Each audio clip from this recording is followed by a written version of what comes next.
Hey there, Real FERM here. In this wonderful holiday special edition video, I'm talking about exactly what the title and thumbnail have baited you into clicking on this. It's not really clickbait though, let's get into it. Real FERM! So coming up on 10,000 subscribers, great achievement. I'm very grateful. I feel kind of lucky. It's been a long road and I really appreciate everyone who has come along for the ride. And if you're watching this video and you're really a real FERM individual, please stick with me because I'm going to ask for your help and your suggestions as I go over an analysis of the very poor performance of my channel in terms of the engagement situation. To many of you, this may not really seem like an issue. To me, I am painfully aware of it and it bothers me every day. So let's rewind to the beginning for a little history lesson. Quick one. The Real FERM channel, originally called Fermionic Games, when I started it here, as you can see, June 26, 2016. I was big into Overwatch and I wanted to do some gameplay videos, and I was a big YouTube consumer, always have been, and still am. 9.95k subscribers as of the recording of this video. Thank you all very much for who've pressed that button. If you're watching somehow and you haven't, and this is a new thing to you, do consider sticking around. 1,176 videos, 358,068 views. So when I started the channel, I did the gameplay video. This is all things you can go into the archives. Anyway, back to the main point of contention for me. So getting to this level of subscribers, really getting going when I started live streaming video games in about 2017, I believe. Thanks to the game 7 Days to Die, I started playing it, live streaming it on the PC, and people just came around and watched. Sometimes I would get up to 30, 40 people. People were donating. It was a great time. Plateaued, didn't last very long. Well, a couple of years, but it never really grew. And I tried. I didn't try too hard. I was going to school at the time and then ended up getting a job when I lived in this New York City. And from that gaming alone, I got up to about I think I hit 4,000, somewhere around there. And then being a musician since the ripe age of 10, so 20 years now, I've been at least playing the guitar and then singing and some other instruments, whatever. I love doing cover songs with the guitar, so I started uploading videos like that, which then led me fast forward to a year and a half ago when I started the music submission live streams. And that is how I have gotten to this number. Quickest growth of subscribers has been from that live stream, which is great. And I love hearing the people's music of the underground and the undiscovered. From the moment I realized how much crazy, awesome talent there is, I wanted to keep hearing it, and it was a fun time, and it's a way to grow the community. That being said, it's a situation of the people flocking to the channel in that way. It's the double-edged sword of it's easy to get them in the door because they have something that they're trying to get out of it, which is music reaction, review, other people hearing about them through the thing, whatever, networking. And then on the live stream, you do the subscriber only chat, and it's easy to get people to subscribe that way. As easy as that is, it's much harder to get them to watch anything else that isn't you reviewing their music, which is not the only thing I would like to do. So if we take a look at the numbers of my upload content, it is frankly embarrassing. So first of all, let me talk about the podcast. I love podcasts. I've been consuming them for many years. I'm an avid listener of many various, mostly comedian, comic podcasts. I didn't always have the idea to start one because I'm not the kind of everyone's got a podcast and I hate doing things that everyone else does, but because I wanted to start interviewing artists, shout out to Rockstar Life 1 Word 3 Eyes, who I met through the live streams, who happen to live in the same area as me. I'm like, hell yeah, let's do an interview, which is something I've wanted to do. So we do that, and then we start doing more interviews with people, and then I'm like, well, let me just start a podcast then, because I love podcasts. I like doing the podcast. It's a great time. However, it quickly became obvious that the audience of coming to a live stream to submit music does not at all translate to watching 30-minute plus upload of me talking about things with my friends or someone else. Artist interviews do seem to be more the right lane, obviously, given the subject matter. So there's this problem of the subscriber base is here for me to listen to their music. And I'm trying to work out a way that I can keep uploading content other than the live streams that people will engage in. So I want you guys to give me your ideas. What do you want to see me do other than the live stream in terms of uploads? Over the last week, we did a little experiment, again, thanks to Rockstar Life, who gave me, it was out of the blue, was like, let's do a fun skit. I was like, okay, sure. And that was really fun, vlog style, which I used to do in the past when I lived in the city. And so looking at the latest uploads, let's just look at how sad the numbers are for the subscriber base. Of course, the podcast, 29 views, and then the vlog, 124. Not too bad. Still not great numbers for a channel that has almost 10,000 subscribers, but at least there's a little more, and 17 comments versus 7 comments, and then the podcast beneath that, 60 views, 3 comments, etc. So I'd like to move in the direction of doing more uploads and making the YouTube channel more of a doing what I love, but also not just willy-nilly, doing it to the audience that's already here to watch me, the few percentage from the live stream who are probably you guys watching this right now. I'd say maybe 10% of the people the artists that submit to the live stream are watching anything else I do, which is fine. That's understandable. That's the live stream's there for the community. I don't expect everyone to see me react to their song and then, I love you, I wanted to see everything you do. I may have been a little foolish in assuming that with the podcast thing, putting it on this channel, which is another thing I'm going to talk about in a bit. So yeah, there's this discrepancy of trying to figure out what the audience wants to see and hear, and I want to try to figure that out so my channel doesn't suck as bad and I can actually grow it further and it be healthy in terms of the engagement, and then I make money and we all have a good time.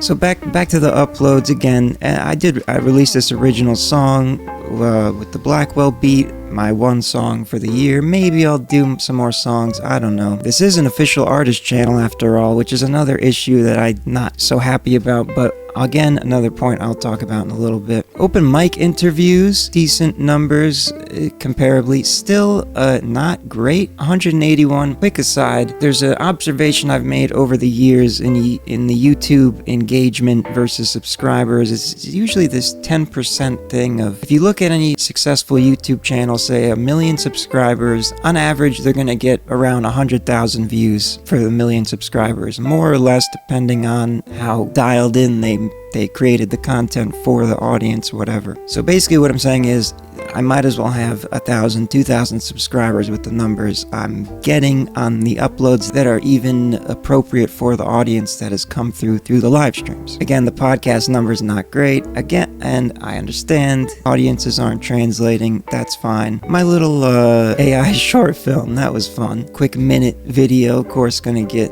more views, 197, 12 comments, people kind of pretty engaged in that, and it just, the pattern continues. So let's look at the videos in rank of views, the most views and whatnot. I'm not going to go into the analytics page. There's a whole rabbit hole over there. We'll keep it simple. Here are the videos on my channel in order of views. Number 1, very first cover. That's the way it is. Acoustic cover, the Red Dead Redemption song. That was a perfectly timed thing that I didn't engineer it to be that way, although I knew it would perform fairly well. Didn't expect 83,977 views. And it still gets, it gets views every day because it's at that level. Sharing revenue because it's a cover. Probably made a couple bucks off that whole thing. But that was a cool moment. I was live streaming Red Dead Redemption and I hadn't uploaded any music covers at the time. And I was like, this is a perfect time. I heard this song while I was playing on the live stream. It's archived somewhere in this channel. There's this moment where, spoiler alert, Arthur's about to, he's kind of dying and he's on his way to do his last battle. I forgot exactly. And this beautiful emotional song comes on and I'm playing it on the live stream and I'm like, mark my words, I'm gonna do a cover of this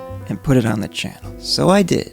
And Red Dead Redemption 2 was a big trending topic. I loved the song. Did a little rendition of it. Thousands of views in the first day or two, and then tens of thousands, and then plateaued in the what it is now. 410 comments, all wildly positive, loving everything. Hilarious though, recorded that on a laptop with Audacity, because I had no recording experience up to that point in the digital world. I did a little analog recording when I was a teenager, but whatever. So Audacity, reverb, and that was it. 2 good mics though, because I was living at my friend's couch at the time, and he's a professional audio engineer, so he helped me out, set up the gear. I produced the whole thing myself, edited it, but he was like, here, use these mics, blah blah blah. And I've never reached anything as close to successful as that since, unfortunately. Now you could say, well, we'll start doing video game songs that are popular. It's like, yeah, but if I'm gonna do something creative like that,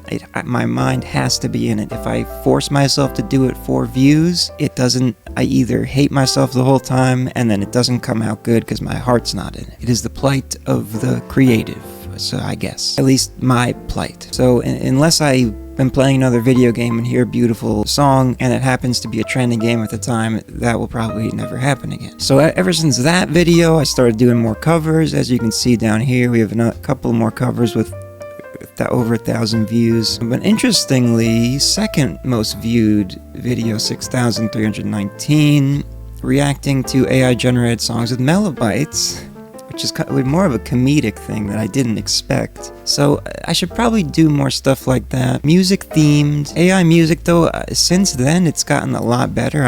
It probably wouldn't be as funny, although I could probably make it funny, but they put limitations on it. You can't make it say real funny stuff, if you know what I mean. And there's this weird, please don't watch this, but if you do, you can if you want. I did some Tinder swiping. I did 3 of these, and people were like, oh, you should keep doing them, they're getting views. It was miserable. I hated that whole thing. I don't want to go deeper into that. Anyway, point is, I tried a bunch of stuff out, and most of it's failing, except for the live streams, which of course I will continue to do because that's what is driving this channel so far. Go to the live page. The views still aren't going back to the 10% rule. Most of the live streams, as you can see, they all have over 100, some 200. They're rare, occasionally over 300, usually in the ballpark of 20 to 30 average viewers at a time. Haven't hit 30 in a while, but those numbers I'm not as concerned about. Live streams are much more unpredictable because of the timing, and it's live, and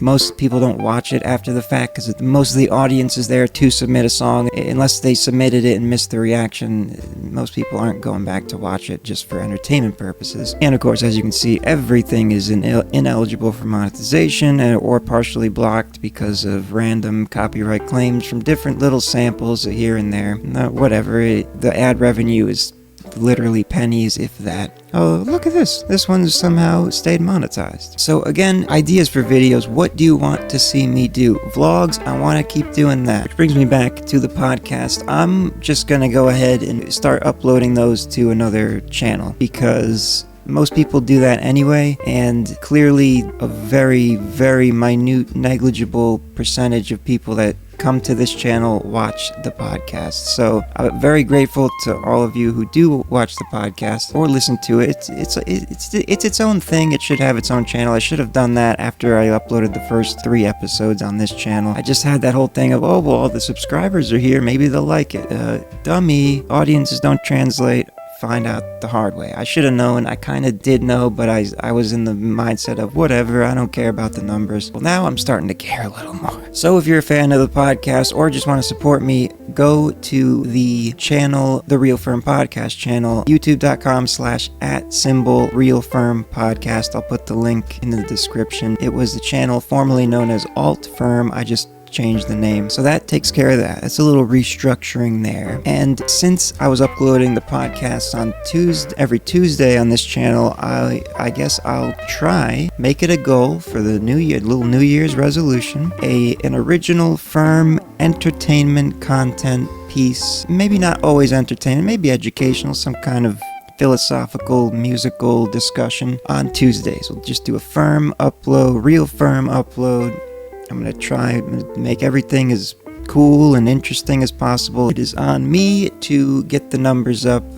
Sure, there's some algorithm things, but if people aren't watching, the most likely reason is I didn't interest anybody, or other things were more interesting. YouTube is a very different place than when I started doing it. So much more saturated than it already was at the time, so I still feel pretty lucky to be where I'm at. And the other thing, speaking of algorithms, this whole official artist channel with the music thing next to my name, I did that when I was experimenting with making an original song using DistroKid, and they were like, oh, you can have an official artist channel. I was like, cool. And now it feels weird because I'm not pursuing being a recording artist, and I feel like when people see that badge, they're expecting, or they assume that it's just an artist that's putting out music, which you can tell by the videos that it's not really. But I don't know, I feel like it's a weird bad optics thing for somebody who's trying to just be a YouTuber classically and not an official artist channel. I did reach out to the support team a while back, a couple months ago, because I was thinking about this before. I'm like, can I not be an official artist channel anymore? I'd rather just not. and they were like, you shouldn't do that, it restructures it and then you'll lose subscribers because they're combined from your music following. And I was like, well, I don't really have a music following, whatever. But it was too complicated, so I was like, whatever, leave it as it is for now, I guess. Maybe I'll get rid of it, the badge, at some point and lose 1,000 subscribers. I don't know. I'm at a crossroads of not knowing what to do, so I need your help. Please, once again, comment, give me your analysis, tell me what you want me to do. That's the gist of it. The channel is pretty badly performing aside from the live streams. I'm gonna do more FERM lines, and I just need to be more consistent with those. It's hard because I'm doing other things in the background IRL. Hopefully going forward with the podcast on another channel so that it's not diluting. There's a lot of weird psychology that goes into this, and when people see the podcast and they don't want to see it, they're always swiping it away or ignoring it. So then YouTube thinks that my followers don't care about what I'm doing, and then they deprioritize. It's all that complicated algorithm stuff. So I think it is a good decision to get the podcast off of this channel. I think that's my first step in the right direction, and then the rest is creating interesting videos, perhaps more reactions to musical stuff. There's the whole react to the next trending song, which is pretty easy to get views, but that's something I really don't like doing unless it's a band that I follow. But to be honest, I don't really follow many mainstream artists in the pop culture nowadays. However, if somebody spurs me on to react to something, then that kind of gives me motivation to do it. But just going through the trending music, like I've tried it before, you've probably seen it. If you're watching to this point, I would assume you watch a lot of the things I do. So yeah, there was a few of those, but my heart was never really in it. I was just doing it for the views, and that is not a good way to be. I don't feel good about it. I'm not really trying to be music reactor guy, although I don't mind it, but I'm also not like a critic, so I don't have a critic mentality. I like to be fair. I like to consider, other people have different opinions just because I don't like something, so I'm not the guy that's gonna say, this fucking sucks, man, and then everyone that also hates it will be like, yeah, I like this guy because he said it sucks, which is basically like the Anthony Fantano needle drop and the whole Simon Cowell personality. Whatever, I'm not shitting on them, but it's just not who I am, so I don't think music reviews of that sort are really for me. I might bring back reviewing underground, your guys' songs. That's just a whole logistics issue, though. We'll see what happens. Anyway, this is getting longer than I intended. Bottom line is, channel is not doing great. I would really like to give it one last hurrah before I Homer Simpson back into the bushes of getting a corporate job and making the money I was making in New York and living a normal person life. I mean, I'll never really live a normal person life, let's be honest, but if I do have to do that, that is what will happen, straight up. Right now, I'm kind of managing freelance stuff, gig work, DoorDash, all this bullshit, while trying to make my own thing here, and my hope is failing and it's looking bleak. So please, I need your help. Hit the like button, leave comments, share the channel videos if you want. that kind of thing. But I'm gonna hang in there for a little while longer, and that'll be that. So thank you to my real Fermionic people, especially if you're still watching. God bless your awesome attention span and loyalty to what I'm trying to do. Thank you very much. I'm honored. I feel lucky to have you. So stay tuned. The channel kind of sucks right now, but it sucks until it doesn't, and I gotta do something about that. It's up to me, and wish me luck with your engagement. Alright, have a very Merry Christmas if you're watching this before the Christmas, and who knows how this video will perform. I'm sure ironically it'll get more views because I'm gonna brand it as my channel sucks and it's failing, because it kind of is. You see the growth, but the engagement isn't great. It just comes with the nature of how the subscribers are coming in. Other people who are also trying to get followers of their own artwork and creativity, which I get it. It's the path that I've chosen to walk down. Alright, that's enough of me talking. Peace out, Scouts of Honor.